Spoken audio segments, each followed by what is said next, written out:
You're listening to TIP. Hey, how's everyone doing out there? On today's show, we bring back one of our favorite guests, Mr. Luke Gromen. Luke is an expert in discussing currencies, commodities, and global macro themes. Luke has been in finance for 25 years and is the founder of his own macro thematic research firm, Forest for the Trees. So without further delay, we bring you a fan favorite, Luke Gromen. You are listening to The Investors Podcast, where we study the financial markets and read the books that influence self-made billionaires the most. We keep you informed and prepared for the unexpected.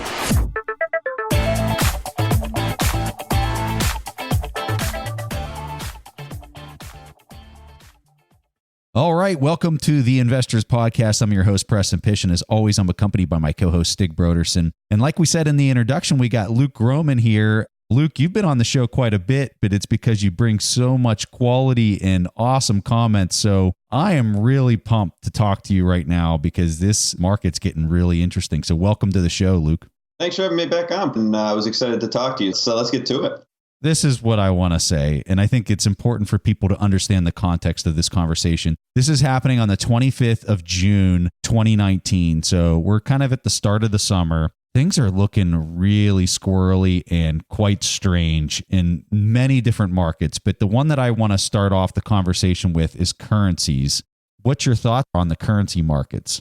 I think it's important to take a step back and take a look at why the dollar's looking vulnerable. I think that is really the big story in currencies, because I think we're at a critical tipping point that is really the culmination of events we've been describing for around 5 years. So if you go back in time, 3Q14 was the first of these critical moments, we thought. That's when global central banks stopped growing their holdings of treasuries, stopped growing FX reserves. And that led to a series of events where the U.S. took a number of steps. They encouraged the U.S. banking system to buy more treasuries through HQLA regulations. And that hit a critical tipping point, sort of number 2 in 3Q16, which was when U.S. deficits as a percent of GDP began rising for the first time since '09. At that moment, we said, look, this has happened 7 times in the past. 6 of those 7 times had been in a recession to 12 to 18 months later. At that point in time, and basically from now until we get some resolution on global sovereign debt, basically a recession at any point in time is going to drive some really weird outcomes, some really wonky outcomes. So our bet was that,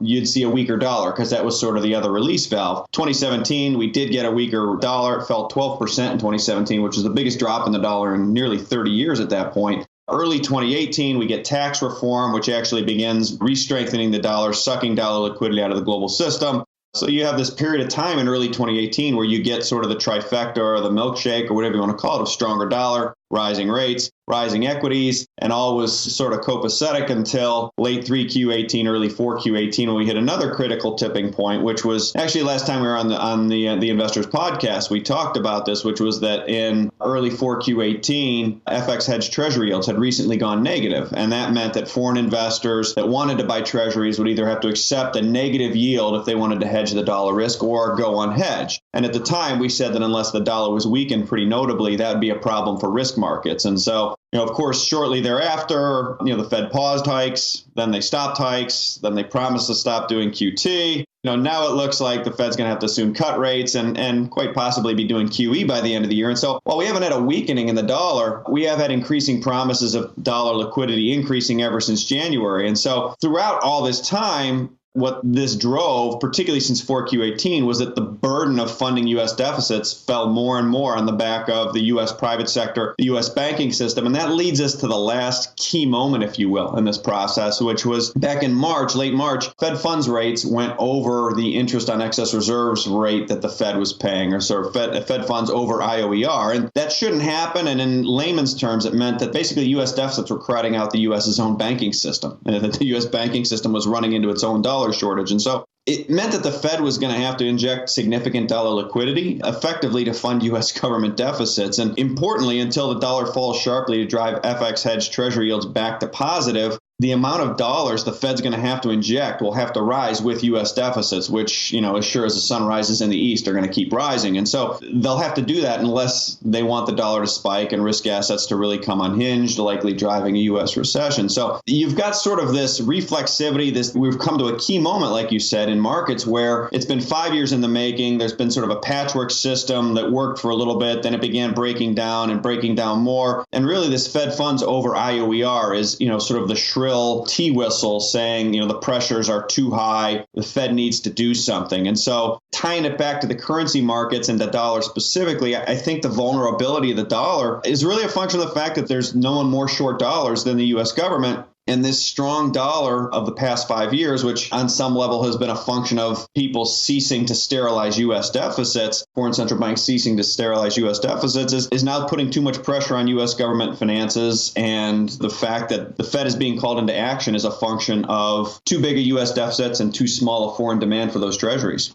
So, Luke, if we're looking at billionaire Jeff Gundlach, he recently said that the fixed income market is basically controlling the Fed at this point. Could you please elaborate? What does he mean by that? And do you agree with his assessment?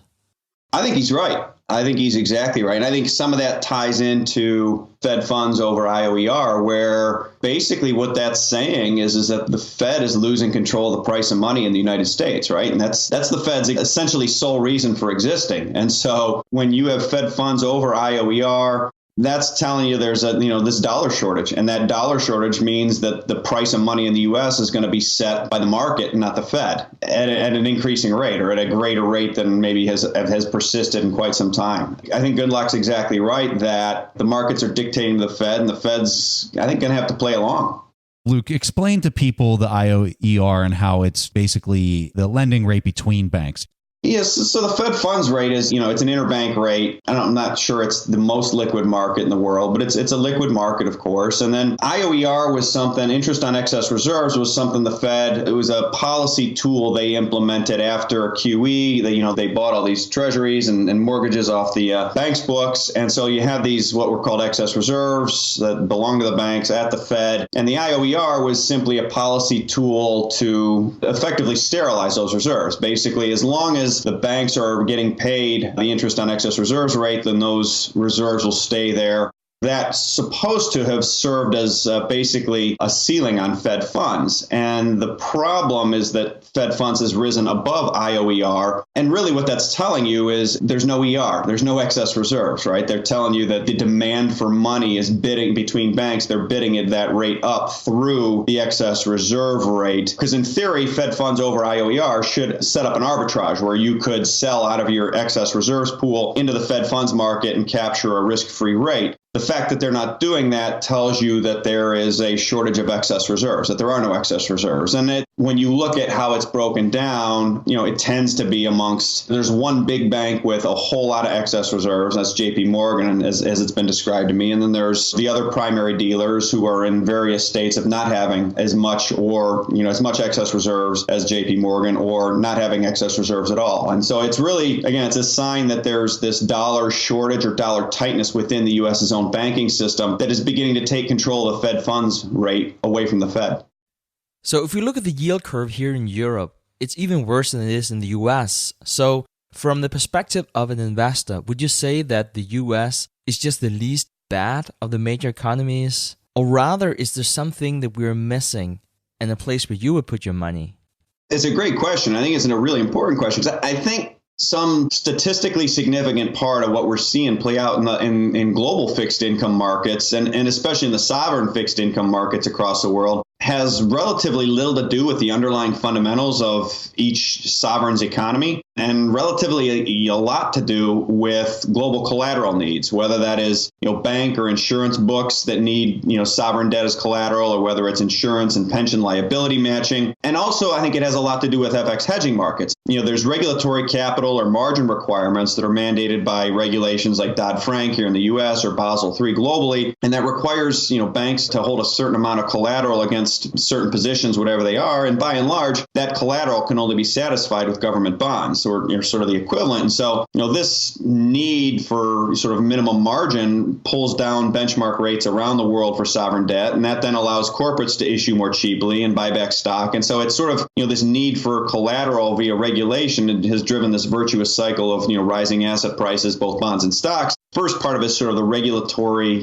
capital needs are sort of distorting government bond markets around the world. But then secondly, you have balance sheet constraints in FX hedging markets. Like we talked about before, negative FX hedged U.S. Treasury yields, the price to hedge dollars is really expensive is the reason that's the case. And so, we described that, last time we talked back in late November, as I just mentioned a bit ago, that drove FX hedged yields on treasuries to be negative. It creates other debt distortions in global sovereign debt markets as well. And so, for example, right now, or at least recently, I, as a U.S. investor, I can buy a negative yielding German Bund and I can sell euro forward in the currency markets and to hedge the FX risk. And I can end up earning a higher 1-year yield than I could by just going out and buying a 10-year treasury. Even when 10-year treasury was at 2.25, 2.4, whatever, let alone 1.99 today where it closed. So of course, the selling the currencies, I would have to roll that, right? So I'm taking that risk on the out years. So it's not a perfect offset, but these FX hedging dynamics are creating, I think, all kinds of distortions like this as well, sending capital to places that, it might not otherwise go if you simply looked at it based on nominal yields alone. And, perfect example, someone sent me a month or two ago that Japan had bought a record amount of French government bonds. And my guess is it had little to do with how they felt about France or whether they thought the riots on the ground increased geopolitical risk, and probably had a lot to do with, if you looked at the euro-yen FX cross rate relative to the, the yen-dollar FX cross rate. Right now, Japanese investor, to hedge out the dollar risk, they'll have to collect a negative 65 basis point coupon on a 10-year yield. They don't get 1.99 if they want to hedge out the dollar risk, and they all need to hedge out the dollar risk. That is absolutely fascinating. I've never had somebody explain that to me the way that you just described that. And it makes total sense why you're seeing people participating in these markets that have negative yielding debt. They're basically looking at the spreads between the durations. That is crazy. Absolutely crazy. You just kind of... It's really something, right? Yeah. I mean, if I can someone explained it to me about a month ago, Luke, you can sell euro forward today and, collect a 3% coupon on a negative 25 basis point 10-year German yield. Like, well, if I could do that, yeah, sure. Then I'll borrow in dollars and I'll do that for the year. And, come a year, you're going to have something else to figure out. But it's important to factor in the FX hedge components to it, because that's how the whales in the market are going to look at it, right? These multi-billion and, trillion-dollar, German and Japanese pension funds and insurance funds, et cetera. It hardly seems sustainable to do this for the long run, call it 10, 20, 30 years. So one thing is, how long can we have negative rates? But the other question is, given that it's not sustainable, how does it resolve itself? It's difficult to say. I agree it's not going to continue forever. You have to start looking into these FX hedging markets as an example for how it sort of breaks down, right? So when you just look nominally, it seems like a layup that the U.S. should be seeing all these capital flows because the transatlantic spread's as wide as it's been in 35 or 40 years or whatever. Yet it's not really working that way, because basically, when I say FX hedged treasury yields went negative last fall, what I'm really saying is hedges on the dollar went no offer last fall. It's interesting, right? Because last time we saw hedges on a risk on an asset class go no offer in a real notable way, it was summer of 2007, and CDS on subprime mortgages went no offer. And, the next couple of years weren't really good for subprime mortgages as an asset class, right? And so it was a regulatory decision somewhere. The regulators tapped banks on the shoulders and said, stop writing this insurance on the dollar. And they stopped. And then you started having these markets respond. You saw the pricing of dollar hedges go through the roof, which made it very expensive to hedge dollar risk. And so I think you're going to need some sort of policy or regulatory moves that will disincent the behavior that you're seeing, whether that's, balance sheet constraints on FX hedging, whether that is collateral needs or requirements, right? I mean, if a regulator came out and said, we don't need any more, you can do all this stuff and there's no minimum margin requirement, go crazy. Then, you would see a different price response or different market movement response. But I I do think you're seeing moves to escape this, right? Because it's one thing for a German insurer. They can call up, Goldman and say, yeah, I want to hedge out the FX risk on a pool of Japanese, government bonds, and boom, the deal's done. And you and I, we're not going to call Goldman and ask, for a quote on 1 year euro forwards, right? But you and I would probably buy gold, and we'd probably buy Bitcoin and other assets that are, basically, competing 0% yielding, infinite duration, finite issuance bond equivalents. And I think you're seeing that. I think you're seeing that not just, obviously Bitcoin having done what it's done over the last 2 years, what it's done year to date. I think you're seeing gold break out, which is interesting. And I think you're seeing, something we've talked about a lot has been, in the last 6 years, global central banks have bought almost $200 billion worth of gold, and they've sold about $10 billion in treasuries. So I think that process is ongoing. But as far as sort of the one catalyst to point to that say, hey, this will happen and that'll be the tipping point, I think it's much more likely to be one of these sort of esoteric regulator decisions or something where it becomes very obvious after the fact. They're very hard to pinpoint ahead of time. So I find it interesting the way that you described that before, where you were talking about back in 2007, how you saw this play out before, but it was based on subprime mortgages. This time around, we're seeing a very similar dynamic, but it seems like it's a concern with currency opposed to a specific asset class. And that's, in my opinion, kind of mind-blowing when you take a step back and you think of the implications of that, if that's truly what we're seeing. And then I think what else is fascinating is in that same time frame, you saw the bond yield curve invert. You saw the Fed start to ease before we got into a recession back in the 2007-2008 timeframe. And it almost seems like you're seeing a very similar timeline of events playing out right now. Obviously, we haven't had a recession or anything close to a recession at this point, but you're seeing the bond yield curve invert, and now you're seeing the Fed talking about lowering interest rates. So what does that mean? As I'm playing that out in my head, it does not sound like it's going to be a good thing, especially when we think about the fact that the fiscal side of the U.S. debt, and I'm just talking the U.S. specifically, is exploding to the upside, which is not what was playing out back then. So if this is truly a currency issue, I think that it's only more dramatic when you think about the fiscal implications of how we're responding right now. So what's your opinion moving forward here?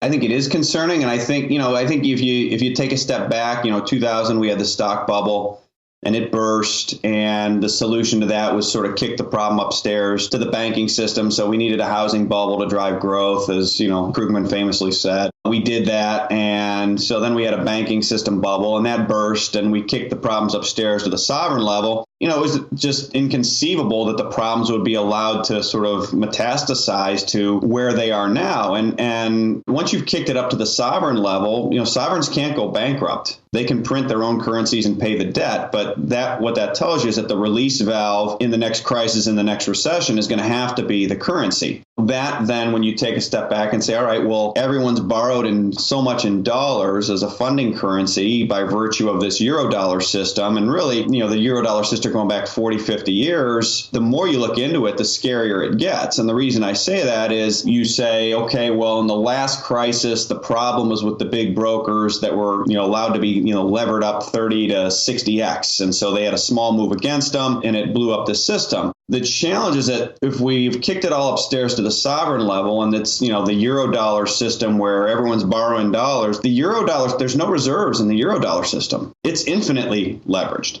So the only people that can create the dollars are the Fed. And so we're moving to this point where it's sort of put up or shut up time. And so what's really interesting, sort of the tail wagging the dog, and this kind of ties into the Gunlach's point that you raised earlier, which is that the Eurodollar market is supposed to be separate from the sort of, the onshore dollar market, if you will, that the Fed controls, but that the offshore Eurodollar market has been allowed to become so big and has no reserves against it. We loved that because that helped enforce dollar hegemony. It lowered our borrowing costs. It gave us a great deal of political control all over the world. There's lots of really, really neat things that we liked in terms of the benefits on the upside. But now it's gotten so big, it's put the Fed in a bind where basically the Fed is either going to have to create enormous amounts of base money to basically bail out the world, or one of two other things will happen, in my view. Number one, the world will basically implode, right? The dollar will skyrocket. You'll have risk off,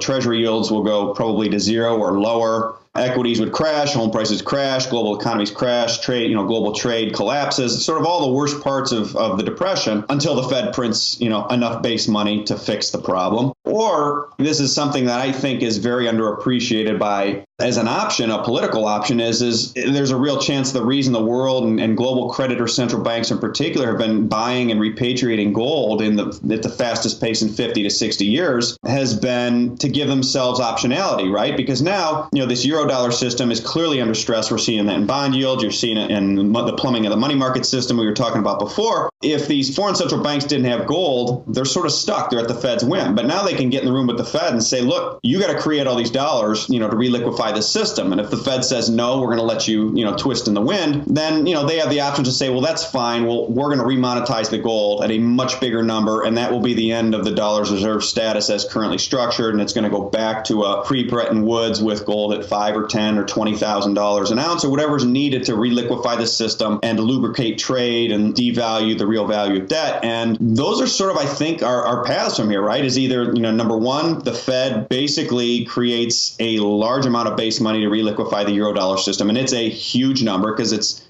basically infinitely leveraged. Or, you get a period of time where the Fed lets everybody twist in the wind and the system, that'll be a very scary world. You'll want to own dollars. You'll want to own gold. You'll want to own short-dated treasuries. But that's not a world that's going to be allowed to persist for very long because trade lanes will break down. You'll see, sort of shortages in parts of the world, et cetera. Or you get, this forces a move to a primary reserve asset where either gold gets remonetized or you're not seeing any SDR bonds. So I don't think that can be it. I bet you watch what everyone's doing. It has to be gold. Silicon Valley is plowing money into crypto and Bitcoin in particular. Is that a system that could work if you compare it to the monetary system we have now, or even a gold-based system that you briefly mentioned here at the end?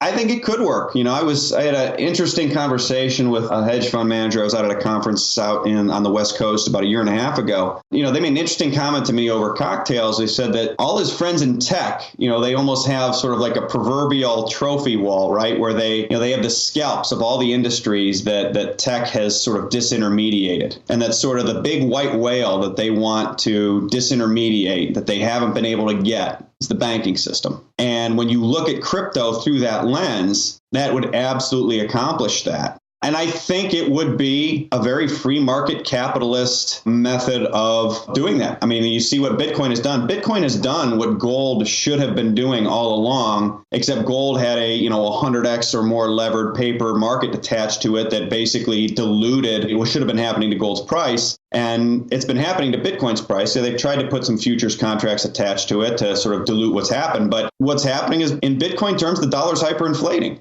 That's basically, you go from 100 to 11,000. That's hyperinflation in the span of 3 years. I think what they are all doing could absolutely make moves in that direction that basically render the central bank sort of powerless. Now, the challenge in it, I think, is less from a mechanical solution. I think the challenge in it is political, because now you're talking about, who gets to dictate money.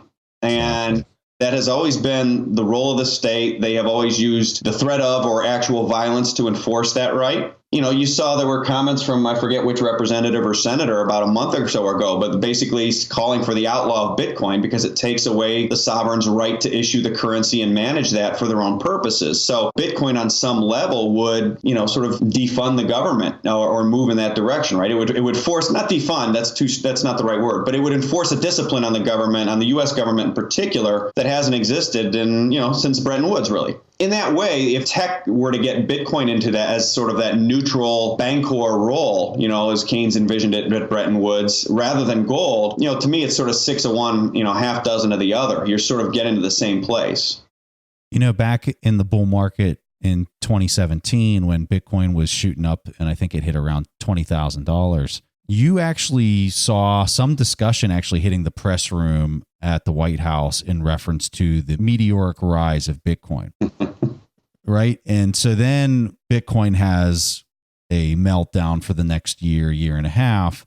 And it's almost like everyone in politics kind of stopped talking about it, like, oh, that's just going to go away. But during that period of time in that lull, it seems like everyone and their kid sister on Wall Street and Silicon Valley just further became entrenched into Bitcoin and other crypto coins. And it became just a way of doing business in finance. And it's completely accepted. You can't talk to anybody that hasn't heard of Bitcoin. Every single person's heard of Bitcoin. Sure. And especially anybody in finance has heard of Bitcoin. So I guess my question is this: has that lull and the entrenchment around Bitcoin, where now you can go onto all these different platforms? I mean, it's hard to name a finance platform where you can't go on there and buy Bitcoin in some shape or fashion, or have access to some type of vehicle that trades off of the price action of Bitcoin. There's just total entrenchment at this point. There's derivatives around it. I mean, there's all sorts of things around it. So can the government at this point do something about it? Or are we so far down that path and so many people invested that this is now a thing, and this is a thing that's not going away? I think it's a thing. It's not going away. I mean, I asked at that same conference, I forget the monetary guy, but I said, could the government just ban Bitcoin? And his reply was no, not if we want to have an open capital account. If the United States wants to have an open capital account, you can't impose capital controls in any way. Now, there are things you can do to control Bitcoin. And I think, one of the things I would have done is launch a futures contract, a cash settled futures contract, and hope it gains a lot of traction, because that's how you've been able to control gold, right? If once you have a cash settled futures contract on a monetary asset, and by monetary asset, I mean a very high stock to flow ratio. You can have futures contracts on oil, but ultimately the stock to flow ratio on oil is, 1.2. So you can't separate the paper market from the physical market for very long. You can do for short periods, but not for very long. Ultimately, the physical market will rule out. Now, in gold, you have a 65x stock to flow ratio. Bitcoin might be even higher. So if I was the U.S. government and wanted to control Bitcoin, I would do what I did with gold, which is I get a really robust, large cash settled futures market, because when you cash settle a monetary instrument or monetary asset with a high stock to flow ratio, you basically shift price discovery from supply demand to whoever has the biggest balance sheet, right? You basically turn the market into a high stakes poker and high stakes no limit poker game, between me and a billionaire. And I might have a royal flush, but he will show up and go $100 million. He's going to win because I don't have the $100 million. And you've seen that in the gold market. They push the gold market around that forever, right? Where they get the critical tipping points and someone comes in with $6 billion for sale at 2 a.m. in New York, and boom, you can sort of push the market around or push the pot around, to continue the metaphor. So I don't think the government can control it. I think it's an entrenched thing. And I think it looks like they've tried to do some of the futures contracts. To me, is really interesting. There were 2 futures contracts. There was a CBOE, and then there was, I think, the CME. And they shut down the CBOE, the smaller of the 2 contracts, for lack of interest back in March. And Bitcoin was at like $3,800. And as soon as they shut down that contract, maybe it's just coincidence, but it went to, it's tripled since then, in 3 months. So it's been interesting to see that. So as we continue down this path of crypto and privatized money, or should I say money that is not dictated by a single government, Facebook had a huge announcement this past week talking about coming out with their own coin. And one of the ideas that I heard, a long time ago, probably 2 years ago, is this idea of privatizing decentralized applications. So if we come up with a decentralized application, a DApp for short, think about replicating Facebook. If somebody goes out there and creates a protocol that replicates Facebook, and now all of a sudden that there's coins based into that protocol, those coins can now be used as the currency between the people that are running advertising and then the people that are using the platform. So it's almost a peer-to-peer kind of transaction. If you're on this decentralized application, call it Facebook with crypto coins attached to it, now all of a sudden the advertiser can come direct to the people that are using the platform, and you actually get money for using the platform. I'm sure that's not Facebook's intention here, but maybe Facebook could give a small, minuscule cut of the funding off of this coin to the users of the community that are using their platform. And that small amount that would be paid to the users, the advertisers have to use that currency inside of the application. Now, all of a sudden, you got everybody using that currency because they've got millions and millions of users. And all of a sudden, that has a whole lot of value because of the utility that's applied to the platform. So that's the idea. That's the thesis of whether something like that can happen. So what are your thoughts on if one company can do this, or one group of programmers can establish a protocol with crypto coins attached to it to pull off this model? Why can't there be others? And it just further becomes smushier as to what currency becomes in the future because you have decentralized applications that might be replacing government money. I'm sorry I talked so much there. I guess I'm just trying to explain what it is that I understand this to potentially be. Is that something that you've heard, or have you heard anything that's different as far as money becoming privatized? Yeah, I read an article on FT about Libra. It was arguably, if I would have just changed Libra to Fed, it would have been the single best, most succinct anti-Fed diatribe I'd ever read in my life. It's a really interesting, when you spin it that way, to me, it speaks to your point that clearly it is part of a threat to just sort of what is money, what is currency, how does government control that, how is government able to use that to tax, etc. It's very interesting, right? Because ultimately, the MMT and the monetary purists will tell you as long as you can only pay your U.S. taxes in dollars, then that's that. Now, you get in, Ohio, state of Ohio, where I live now, I can pay my taxes in Bitcoin. So, my tax bill has evaporated this year. I own some Bitcoin. Whatever taxes I own to Ohio, I probably earned 10 years worth of taxes in the last 2 months, right? Like, it's this weird, I think it's just this weird sort of like twilight or sort of like nowhereville of in between sort of the system that had existed for a long, long time and sort of this new system. What I don't know is when you have a bunch of people issuing a bunch of currencies, do you get into like what you had before you had a national bank in the U.S., right? Where everyone's sort of issuing local currencies and bonds and you don't know who to trust. Now, the technology sort of the verification measures go a long way in preventing that problem. I think the bigger thing is just, taking the power of monetary issuance away from the government. And ultimately, the reason the government wants to hold that is because they touch the money first. They can spend it first. They can inflate and it doesn't hurt them as much as it hurts others. All of the sort of benefits of particularly holding the reserve currency, but issuing any currency. So, Luke, I come to think of a question. Now that you mentioned that you can pay your taxes in Bitcoin in Ohio State, you have other states, California, for example, having so much debt that we don't know if they'll ever get out of it. And they don't print their own currency. They use dollars. Could these states turn to alternative currencies as a way to protect themselves? And if so, if they have a strategy for it? It's a really interesting question. I hadn't really thought of it till then, because you're right. Like, I'd love to think my home state is really thinking about this in those terms, but I would say it's, slim and none that they've actually thought about it. Then again, I put it, Texas just opened up their own statewide gold vault. They went to Manhattan and said, we don't want our gold in Manhattan anymore. We want it in the state of Texas, and we want it in our vault. And, the state senator who did this was really championed that was, arguably either, very right wing or libertarian leanings. And not that there's anything wrong with that, but just in terms of, I think his motivations were probably not, hey, we've got a pension problem, and the way we can fix this pension problem is we bring back a reserve asset of some sort, and we inflate the crap out of it, or we go to our public unions and say, listen, we will give you a stake in Bitcoin or gold in the state vault at discount today, and you can write checks out of it today, or you can just hold on to it, and as the money is printed to fulfill all these obligations, we can sort of work our way out of these things. It's sort of the same thing that global central banks are doing or appear to be preparing for, just, sort of writ small. But it's something that would work, but I think I'm giving them too much credit at this point. It is a possible solution. So what do you think is the most important thing happening in financial markets today?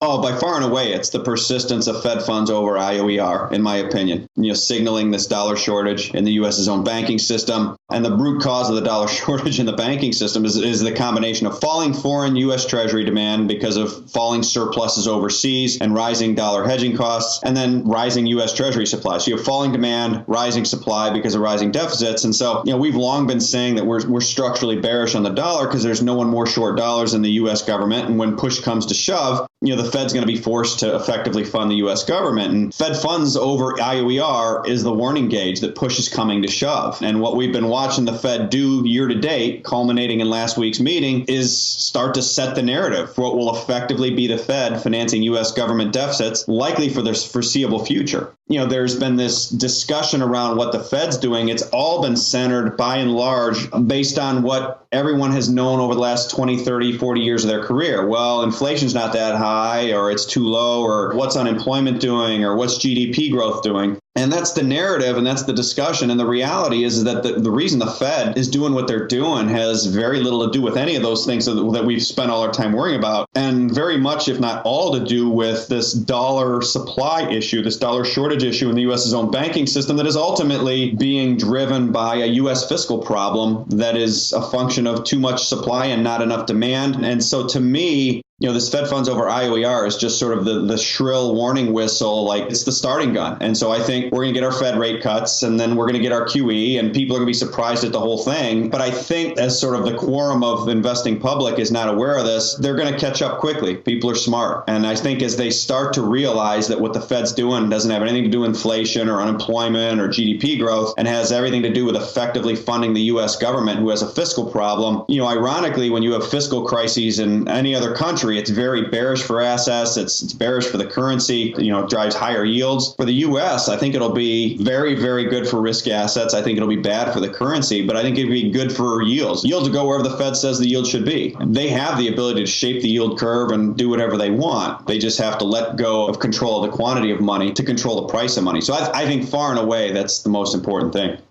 So knowing that, and I'm just really going to put you on the spot here, if you could buy just one thing and not touch it for at least a few years, what would you buy? I'll do two things. It'd probably be 50-50 gold and Bitcoin. If I could do some other things, it would be, emerging market assets, which haven't moved in 10 years. It would be commodities that are at 100-year lows relative to financial assets, value stocks in the U.S. relative to growth. I think if you, bought a basket of gold and Bitcoin and emerging market stocks and U.S. value stocks and commodities and, didn't put it on margin and fell asleep for 2 years, I think you'd be really, really happy. I'm kind of curious if there's any billionaires out there that you pay particular attention to. I know we were talking about Jeff Gundlach earlier, but is there any that you pay particular attention to? And is there anything that any of those people have said that have kind of made you go, that's kind of interesting? I'm always watching as much as I can, and I'm what I'm looking for is sort of the old game, the Sesame Street game, like which of these things is not like the other, right? Where's the change in behavior? And so the first one that really grabbed my attention earlier this year was Sam Zell. So back in January, Sam Zell said that he was buying gold for the first time in his entire career. Zell is 75. He said it was due to it being a good hedge and because the supply-demand picture is incredibly attractive. He said basically we're at peak gold. So Zell is a guy who's not that vocal, but he has consistently gotten the very big things very right. Perfect example was back in 2007 when he sold equity office properties to Blackstone at basically the top. So that was interesting enough for Zell. But then a couple months later, Zell at a conference comes out and says Trump's right. The economy would do better if the Fed cut rates by 100 basis points, but that it could put the dollar's reserve status at risk, which Zell thought was the biggest risk to the U.S. economy right now. So you've got a guy like Sam Zell, not only, when Sam Zell buys gold, he's not going to come out and say, hey, I'm buying gold because I think the dollar's reserve status is at risk. And I think, you don't get invited back to the cocktail parties, right? They sort of look at you funny. They think you're, an alt-right guy or something. So you say, hey, I think supply demand's attractive and I think we're at peak gold, which is still true. Like that's a totally valid reason. But he did not mention the fact that he'd been buying gold when he came out and said, look, the dollar's reserve status, I think, is a big risk. And so when you put those two together, those appearances 2-3 months apart, I thought that was really interesting. And then the other one that got my attention recently was Warren Buffett. He put in $10 billion into Anadarko Petroleum. Again, he flat out said it's a long-term bet on oil prices. As far as I know, the last time Buffett made a big bet on oil production was in 2003 when he put a bunch of money into China Oil or CNNOC. Of course, 2003 to 2008, oil had a pretty good little run there. So nobody's more tied in with the U.S. government than Buffett. He's been around, Solomon needed a backer. It was Buffett. Long-term capital, he got showed that book. He was involved with Goldman and Bank of America and the crisis. He is extremely politically tied in with the U.S. government. And so when he's putting $10 billion into Anadarko at a time in an industry he doesn't particularly like, hasn't done a lot in, but has done in the past in a big way and done it well, that caught my attention for sure. So when we're talking about Bitcoin, should we talk about it in the same breath as gold? Are they taking market share away from each other? Are they serving different purposes? How do you think about all this, Luke? I think they should be discussed together. I mean, I think, to oversimplify probably, but I think both are being used as neutral reserve assets by people around the world. And, I think Bitcoin, as I noted earlier, I think Bitcoin's doing what gold would be doing if it didn't have a gigantic paper market attached to it. And I actually think blockchain plus gold is a killer app. Some of the Bitcoin purists say, hey, gold is dead. It's never going to come back, a dead asset. But if blockchain is married to gold, and I think it's just a matter of time until it is, if that's going to force the deleveraging of paper gold markets that are leveraged by some estimates 100x or more. So basically, it's interesting. I think there's a lot of reasons to own both. Gold's moving back into the system. I think Bitcoin's serving as sort of a neutral reserve asset for the people. But the interesting thing is if you put blockchain and gold together, you're going to take the opacity out of a market that's levered as much as 100 times paper to physical. And suddenly what you conclude is that if blockchain's married to gold, it could drive gold to Bitcoin-like returns, over time if that were to happen. And so there's a lot of different people trying to do that. And so to me, I just, I own them both. I just think you buy them both and you put them away, and I think you're going to be pretty happy. So I like thinking about them both. All right, Luke, we can't thank you enough for coming on the show. We really look forward to each one of these discussions. And you've got a new book out there. It's called Mr. X Interviews. We'll have a link to it in our show notes. But if people want to learn more about you, give them a handoff where they can learn more about you, Luke. Sure thing. So we've got an active Twitter feed at Luke Gromen. You can check out our firm's website, FFTT-LLC, Frank Tom LLC. Got updates on what we're up to, what we're doing, and our latest product we rolled out, which was Tree Rings. It's a 10 most interesting things, synopses of what we're seeing in any given week. And it's been a really popular product. People getting rave reviews about it. So you can find out more about that on our website. And other than that, thank you very much for having me on. Love having you. And we'll have links to what he just described in our show notes. So make sure you guys take the opportunity to check that stuff out. So Luke, thank you so much for coming on the show. Thanks for having me on. It's been a blast. All right, guys. That was all the Preston and I had for this week's episode of the Investors Podcast. We see each other again next week. Thanks for listening to TIP. To access the show notes, courses, or forums, go to theinvestorspodcast.com. To get your questions played on the show, go to asktheinvestors.com and win a free subscription to any of our courses on TIP Academy. This show is for entertainment purposes only. Before making investment decisions, consult a professional. This show is copyrighted by the TIP Network. Written permission must be granted before syndication or rebroadcasting.